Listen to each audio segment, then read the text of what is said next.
Grow, Sell, and Retire is the podcast for the lazy overachiever. B.D. Dalton, author of True Gravity and Grow, Sell, and Retire, is here to give you his 25 years of secrets, tips, and systems to take your business to the next level. This is your chance to find out what is working in sales, marketing, and running your business. If you stop learning, you stop burning. Now, here's your host, BD, with today's GSR podcast. Hey everybody, BD Dalton here from the Grow, Sell, and Retire podcast, bringing you something very, very special. I'm sat here on the deck of what we call the Dalton Family Homestead here in Lakewood, Washington. So we got about an acre of land with about 120 feet of waterfront, and it's just beautiful, picturesque. And I am going to be interviewing my mentor, the person that brought me into the financial advice business and the person that I call on all the time. It will be my privilege to introduce you to Bart Dalton I, my dad.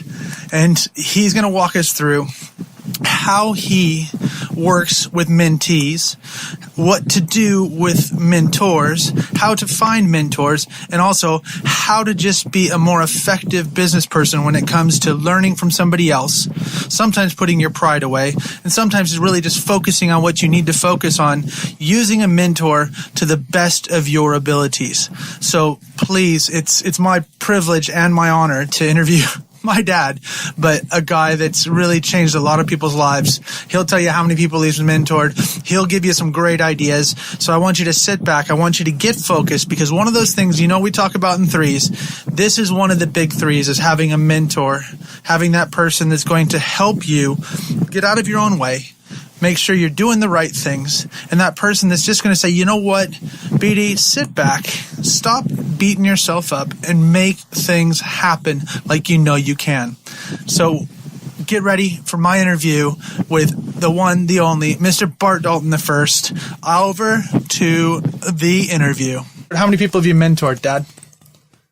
Over 100. Over 100. So that includes your time in the military. That includes your time with Dean Witter, Edward Jones.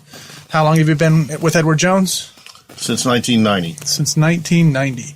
So nearly 30 years, and even more than that for financial advice. Since 1979. So you've seen some good times, and you've seen some really bad times. A lot of ups and downs. A lot of ups and downs. So when you're going through that, what did you find was something that kept you going, or like a person that kept you going? Well, what we need is people that we can refer to when we get down.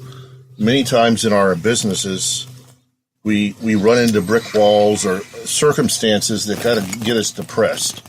And so we try to find someone that can get us on the upbeat again. So that's what we call a mentor. Mentor.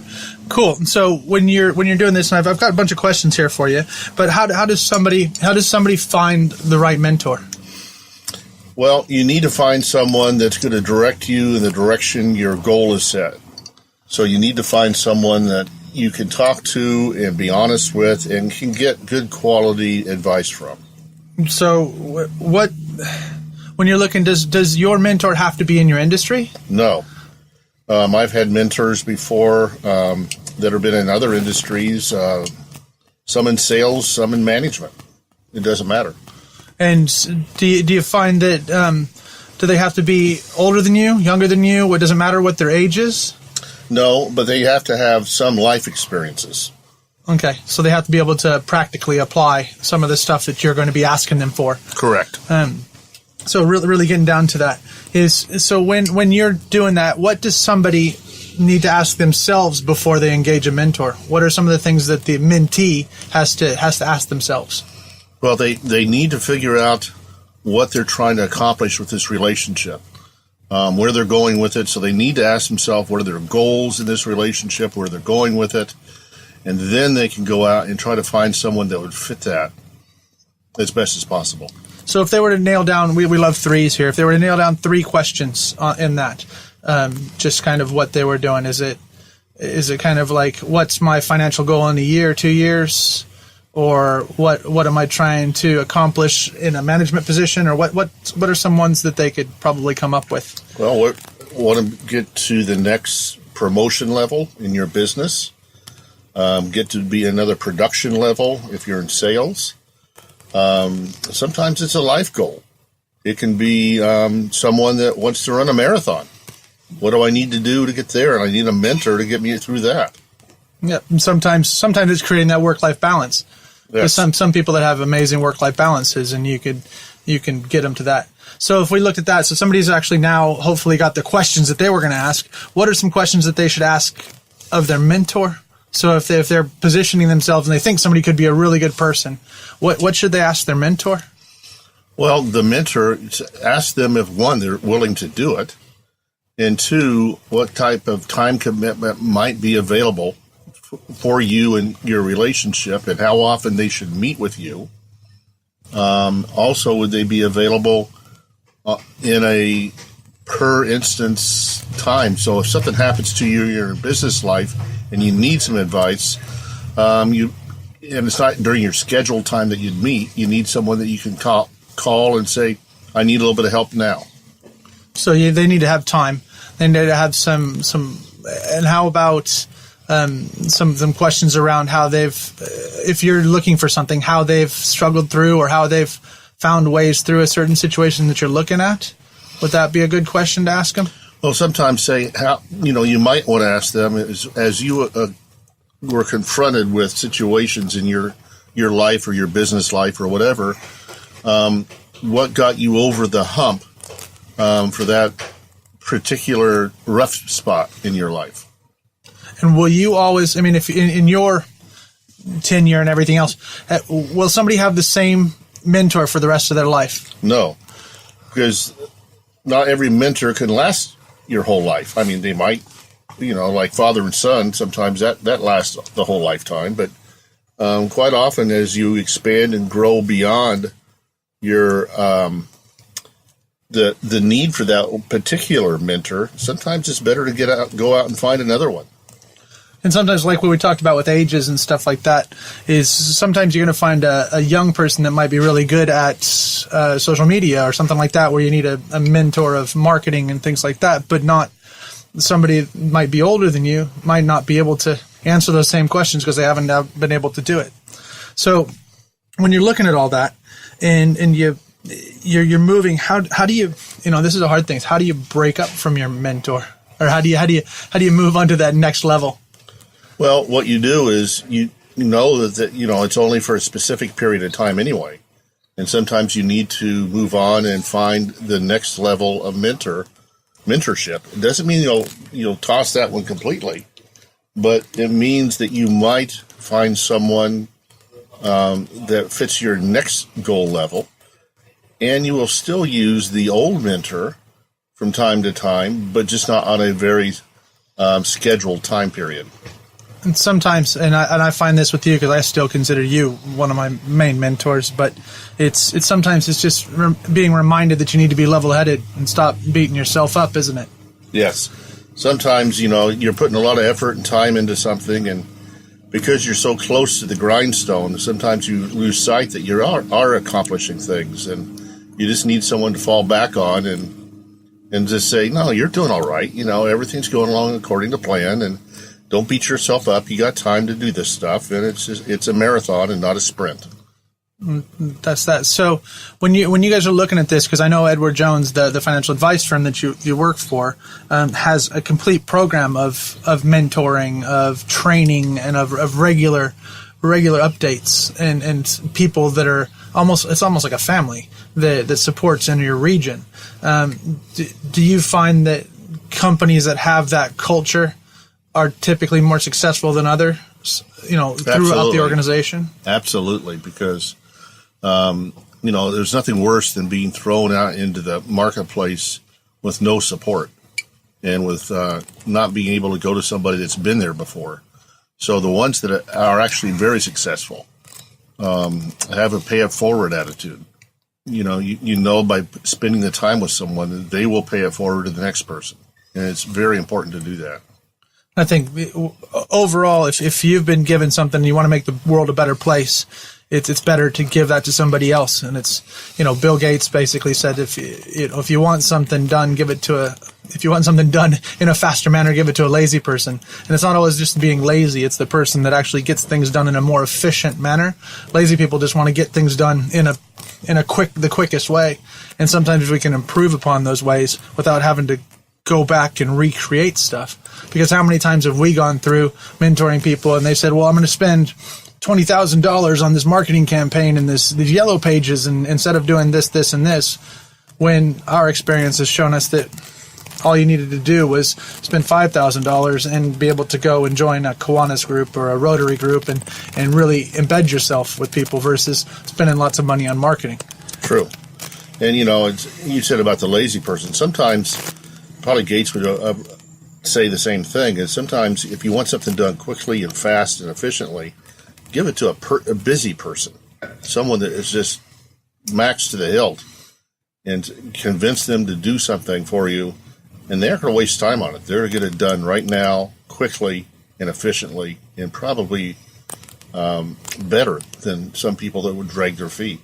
I think that when you're looking at this, and what we've talked about is that you have to be really specific when you're talking to your mentor, because if the mentor is worth their weight in salt, then they're going to be busy. They're going to be focused. They're going to be doing all sorts of stuff. So if you have to give them a specific thing that you need help with, or a specific trait that you need help with, so they can work you through it. Because if you just give somebody, I want you to be my mentor, that's such a broad brush statement that they might say, well, I'm not going to be here at your every beck and call. I don't have the time for that. So it's really asking them for specific stuff. It is. You want to be able to get to your next level of production, of management, of whatever it is, and you realize that this person is that person that will goad you to that point. It's not a forever thing. Not that it can't be, but you don't want to scare them by saying it's going to be forever. And so who can you think of that were some of your mentors, and what were some of the things that they taught you? There's been a lot of people in my life that have taught me a lot of different things in my business life and everything else, and they were very much people. They realized that the way to get ahead in the world is to take care of people around you. My father was one of those. He was a doctor, but he was also a good businessman and a good community volunteer. He did a lot of things for the community, and he was remembered for that. I have several people in my business life that I've gone to and everything else. And my son, he's doing great stuff. He's somebody I can look up to and say, look at all the stuff he's doing. So there's mentors everywhere. So it really comes back down to finding out what you need from somebody, finding that person that emulates you. And I think I have some of these in my True Gravity workbooks. If you go onto the Bart Dalton Consulting website and download something that kind of the 5 people that you want to emulate, 5 people that you want to be like, what are the 5 traits that they want to have off of that? And you can really start making a list of people that you want to have help you. Because, I'm sure it wasn't Anthony Robbins that said it, but Anthony Robbins says it the most now, is that you are the culmination of the 5 people that you hang around with and spend the most time with. So if you want to be a millionaire, you need to hang around with 4 other millionaires. It's if you want to be a successful business person in law or just in business at all, you need to hang around with 4 successful lawyers or 4 successful, chiropractors or whatever else it is. So you need to make sure you're hanging out with the right people that are doing the right things. And sometimes if it's that work-life balance, because you guys talk about that a lot at Edward Jones, you have to work your tail off, but people have a decent life when they join you guys after they've worked their way through it. But in general, it's making sure that you find those people. So what are some of the things that you're finding now? And I always ask this, so what are you reading right now? Well, I'm a escapist when I read. I spend so much time in the financial world and helping people and doing things that are very structured and very demanding of my time. I don't want to go back home and for my leisure time read financial stuff. So when I was in 7th grade, I found science fiction, and I've been reading science fiction since then. So that's my escapism. I get off into that, but it has the ability to expand your mind because the science, the thought processes, really make it very powerful. And I'm seeing it now in my business, some of my reading from my past, that it's come to fruition. And with all the technology that's happened, and that's what I've read about for 30, 40 years. So it's funny, almost everything that's on Star Trek that we thought was a big joke and it would never happen is actually coming close, But teleporters. I want the teleporter. Yeah, teleporter would be amazing. Tricorder. So it's now you can put it in your ear and it'll translate for you. It's like Google Translate, but straight in your ear. So that stuff is happening. So you do that. What about a bit of tech that you're using right now? What's one of your favorite bits of tech? Well, my company has a lot of really good tech for extracting information from clients, compiling it for us, and allowing us to use that to better serve the client. And they really appreciate that. And I use that a lot. But I also use my phone a lot. All the apps that are available for that with clients and for my life. So both those things really make a big difference. So it's mainly around communicating with people. It is. Whether it's clients or family or people in general. So some major things that you have going on at the business. And then what are some goals for this year for you? Goals this year is help build my business to the next level, where that is, and try to increase my production a little bit more, but also to qualify for our trips that we could win and come over and see you guys. And just take a little bit more time off and play a little bit more golf. Very good. Well, we had some great golf this week. It was lots of fun. It's too bad it doesn't happen that often. But and then the last one is if anybody just listens to this last the 17th minute of this, and they just want to hear that, if you could give somebody one thing that they should think about every day, or do every day, or think about, what would that be? Their one moment of zen. Do the best for your business, your client, whatever, with the knowledge you have today, and don't beat yourself up as you go home thinking about what it could be, whatever it is, but just turn it off and go about your business and relax. But do the best for your client right now, today, with the knowledge you have. That's very good. So thank you very much, Dad. That was excellent. So we've had some fun. We've learned some stuff about mentoring. We've learned some stuff about ourselves.